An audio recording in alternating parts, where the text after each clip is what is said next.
მოგესალმებით, ეს BMG-ის ამინდის პროგნოზია, რომელსაც გარემოს ეროვნული სააგენტოს მონაცემებზე დაყრდნობით მე, ანა ელიკაშვილი წარმოგიდგენთ. 1 დეკემბერს სრულიად საქართველოში დროგამუშობით ღრუბლიანობა მოიმატებს. ღამით ზოგიერთ დღისით უმეტეს რაიონში მოსალოდნელია წვიმა, მაღალმთაში ზოგან თოვლი.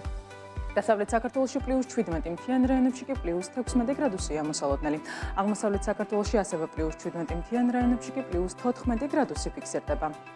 რუსთავში +14, მარნეულში +12, თელავსა და სიღნაღში +14 გრადუსი, ომავაში +13, ლაგოდეხში +9, ცხინვალში +12, გორში +13 გრადუსი ფიქსირდება.